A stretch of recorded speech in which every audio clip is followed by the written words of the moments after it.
Every philosophy begins with a question. Plato asked, "What is justice?" Aristotle asked, "What is the good life?" Descartes asked, "What can we know?" But Albert Camus began with the only question that truly matters, the question that underlies all others, the question that haunts every human being in the quiet moments before dawn. There is but one truly serious philosophical problem, and that is suicide. Listen to those words again. Feel their weight. If life has no ultimate meaning, if the universe is cold and silent, if our days are only a brief flicker of consciousness before eternal nothingness swallows us whole, why continue living? This is not a morbid fascination. This is the most honest question philosophy can ask, because until you confront this question, until you stare into the abyss of meaninglessness, every other philosophical inquiry is just sophisticated entertainment. Camus did not turn away from this abyss. He did not comfort himself with easy answers. He stood at the edge and looked down into the darkness where all human hopes dissolve. And instead of despair, instead of the expected collapse into nothingness, he gave us something extraordinary. A strange, defiant hope, a fierce, rebellious joy. He showed us that even without ultimate meaning, even without cosmic purpose, even without divine guarantees, life can be lived beautifully, courageously, passionately, and even joyfully. But this was not cheap optimism. This was something harder, something earned through honest confrontation with the worst truths about existence. Camus saw that human existence is built on a fundamental collision, a cosmic accident, a meeting that should never have happened. On one side stands the human being, a creature born with an insatiable hunger for meaning, for order, for answers, for purpose. We ask why, about everything. Why do we exist? Why do we suffer? Why do we love and lose and die? We cry out for the universe to make sense, to reveal its plan, to justify our pain and promise our reward. On the other side stands the universe, vast, cold, indifferent, silent as stone, operating by physical laws that care nothing for human hopes, a cosmos that births us without asking our permission and destroys us without offering explanation. This is what Camus called the absurd. The absurd is not in us alone. We are not inherently meaningless beings. The absurd is not in the world alone. The universe is not malicious, merely indifferent. The absurd is born in the meeting of the two, in the gap between our need for meaning and the world's refusal to provide it, in the silence that answers our deepest questions. Most people cannot bear this collision. They feel the absurd approaching like a storm, and they run for shelter. They escape into religion, seeking a God who will answer their questions. They escape into ideology, finding systems that promise to explain everything. They escape into busyness, staying so busy they never have to hear the silence. They escape into illusions of progress, believing that someday, somehow, it will all make sense. But Camus refused to run. He said, "Do not deny the absurd. Do not flee from it. Do not pretend it doesn't exist. Face it. Look at it directly. Live with it. Make it your companion. Because only when you stop running from the absurd can you discover what lies on the other side of that confrontation." Camus identified 3 ways that people respond when they truly confront the absurd condition. The first is philosophical suicide. This is the root of the person who cannot bear living without answers, so they make a leap of faith into religion, into ideology, into any system that promises meaning. They sacrifice their intellectual honesty for the comfort of certainty. Kierkegaard made this leap toward God. The Marxists made this leap toward history. The existentialists made this leap toward authentic existence. But Camus saw this as a betrayal, a refusal to live with the full truth of the human condition. It is, he said, philosophical suicide, the killing of the questioning mind. The second is literal suicide. If life has no meaning, why continue the charade? Why push the stone up the hill when it will only roll down again? Why endure suffering for no purpose? Why not simply stop? Camus understood this temptation. He felt it himself. But he called suicide a surrender, a confession of defeat, an admission that the absurd has won. But there is a third way, the way Camus chose, the way he offers to us, revolt. Not the revolt of violence or destruction, but the revolt of consciousness. The revolt of someone who says, "I will live fully and consciously without appeal to higher meaning. I will embrace life as it is, without illusions, without promises of eternity, without cosmic consolation. And in this embrace, I will find my freedom. This revolt is not resignation. It is the opposite of resignation. It is the most radical act possible, to live with full awareness of life's ultimate meaninglessness, and to choose life anyway. What does this absurd person look like? How does one live in revolt against meaninglessness? The absurd person, Camus tells us, lives with 3 characteristics. First, lucidity. The absurd person never stops seeing clearly. They never allow themselves the comfort of forgetting what they know. They live with their eyes wide open, seeing life exactly as it is, without the soft focus of hope or the distortion of despair. Second, indifference to the future. The absurd person does not live for tomorrow's reward or yesterday's glory. They do not sacrifice today for the promise of meaning later. They live now, in this moment, because this moment is all they can be certain of having. Third, passion. This is the most surprising characteristic. You might expect the absurd person to be cold, detached, lifeless. But Camus says the opposite. The absurd person lives with maximum passion, maximum intensity, maximum engagement. Because when nothing is guaranteed, every experience becomes precious. When no cosmic meaning justifies existence, every moment must justify itself. The absurd person becomes like a flame, burning bright, consuming everything, caring nothing for how long they will burn, caring only for the intensity of the burning. To illustrate this absurd heroism, Camus chose one of the most hopeless figures in all mythology. Sisyphus, the king condemned by the gods to push a heavy stone up a mountain for eternity. Picture him, a man alone with his burden. The mountain is steep, the stone is massive, his muscles strain, his back breaks, sweat pours down his face. Step by step, inch by inch, he pushes the stone toward the summit. And then, just as he nears the top, just as victory seems within reach, the stone breaks free. It rolls back down to the bottom, all his work undone, all his effort wasted, and he must walk back down the mountain and begin again. What could be more meaningless than this? What could be more hopeless? What could be a clearer symbol of the human condition? Endless effort toward goals that ultimately mean nothing. But here Camus gives us his most shocking, most beautiful conclusion. One must imagine Sisyphus happy. Happy? How can Sisyphus be happy? His task is endless and futile.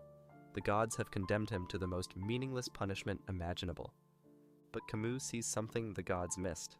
They can control Sisyphus's actions, but they cannot control his attitude toward those actions. They can force him to push the stone, but they cannot force him to despair. In that moment when Sisyphus walks back down the mountain, when he faces the stone again, when he knows exactly what awaits him, that is the moment of freedom. That is the moment when he becomes superior to his fate. Because Sisyphus understands something profound. The stone is his life. The mountain is his choice. The gods may have designed his punishment, but he chooses his response. And in that choice, to push the stone not in despair, but in defiance, not in hope of escape, but in full acceptance of the task, Sisyphus becomes free. He becomes the absurd hero. The stone becomes his project, his art, his rebellion. He may not be able to change his fate, but he can transform his relationship to that fate. He can make it his own. If life has no ultimate meaning, how do we decide how to live? What ethics can guide us through the absurd? Camus proposed what he called an ethics of quantity. Since we cannot make our lives meaningful through duration, since we all die and death cancels all accounts, we must make them meaningful through intensity. Not how long you live, but how fully. Not how much you accumulate, but how deeply you experience. Not how many years you survive, but how many moments you truly inhabit. This changes everything. The question is no longer, what is the meaning of life? The question becomes, how can I live most intensely, most fully, most consciously? Travel becomes valuable not because it broadens your perspective for eternity, but because it intensifies your experience now. Love becomes precious not because it guarantees happiness, but because it deepens your capacity for feeling. Art becomes important not because it achieves immortality, but because it heightens awareness in the present moment.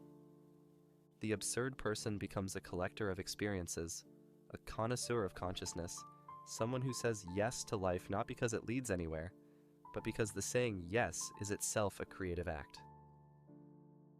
What does this mean for you, here and now in your ordinary life? It means you must stop waiting for life to hand you meaning on a silver platter. Stop expecting the universe to send you a personalized explanation for your existence. Stop appealing to something outside yourself, God, destiny, progress, love, to justify your choices. Instead, live as revolt. Make every day an act of defiance against meaninglessness, not through grand gestures, but through full engagement with whatever is before you.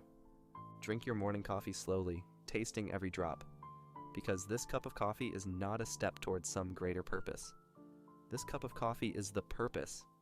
Walk under the stars not because they spell out cosmic meaning, but because they are beautiful and you are here to see them. Love someone not because love conquers all, but because love is your rebellion against indifference. Create something: art, music, poetry, a garden, a meal, a conversation. Not because it will outlast you, but because the act of creating is your signature in the void. Suffer when suffering comes, but suffer consciously, because even your pain is part of your revolt against nothingness.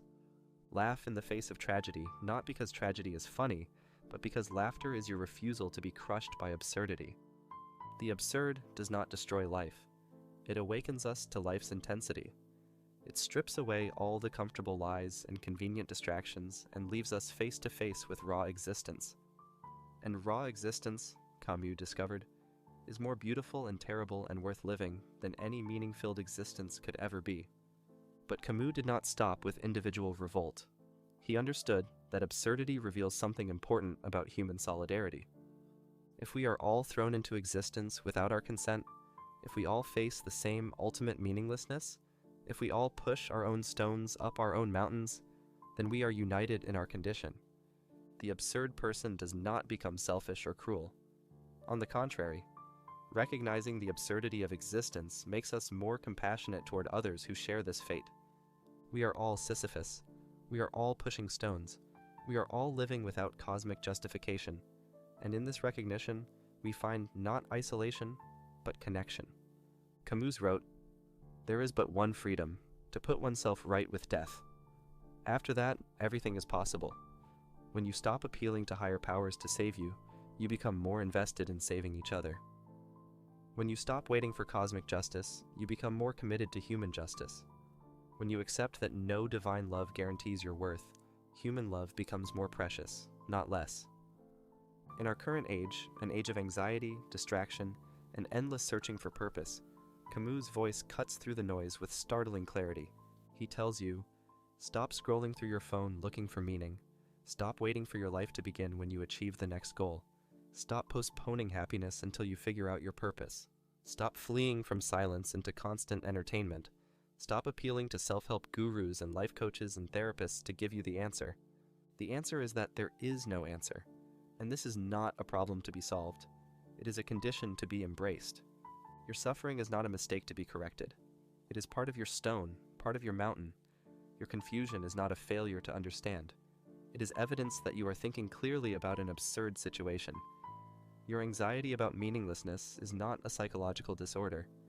It is the appropriate response of a conscious being to an unconscious universe. Embrace it all. Live so fully, so vividly, so intensely, that even without ultimate meaning, your existence becomes its own rebellion against nothingness. Your art becomes defiance. Your love becomes revolt. Your laughter becomes victory. Your very persistence in living becomes a middle finger raised toward the indifferent cosmos. This is not nihilism. Nihilism says nothing matters, so why bother? This is absurdism. Nothing matters ultimately, so everything matters immediately. When you wake tomorrow morning and feel the familiar weight of your life pressing down, the responsibilities, the uncertainties, the endless tasks that seem to lead nowhere, remember Sisyphus. Remember that he too woke each day to face his stone. He too felt the weight of endless, apparently meaningless labor. He too knew that his efforts would never result in final victory. And yet, Camus asks us to imagine him happy. Not happy because his situation was easy, it was impossibly hard. Not happy because it had meaning, it was utterly absurd. But happy because he chose it. Happy because he made it his own. Happy because his very act of pushing the stone became his revolt against the gods who sought to break him. So perhaps the greatest courage is not to seek cosmic answers, but to live without them. Perhaps the highest wisdom is not to solve the riddle of existence, but to dance with its mystery. Perhaps the deepest freedom is not to escape your fate, but to embrace it so completely that it becomes indistinguishable from your choice. Carry your stone, your work, your relationships, your struggles, your dreams. Walk your mountain, your path, your journey, your brief dance between birth and death. Embrace your life, not because it leads somewhere eternal, but because it is yours, here, now, unrepeatable and irreplaceable. One must imagine Sisyphus happy. One must imagine you, awakening each morning, facing your stone, choosing your revolt, living your intensity, dancing your defiance, choosing, always and forever, to live. The stone awaits, the mountain calls. And somewhere in the distance, Camus is smiling, because he knew that once you stop running from the absurd, you discover that the absurd has been waiting all along to set you free.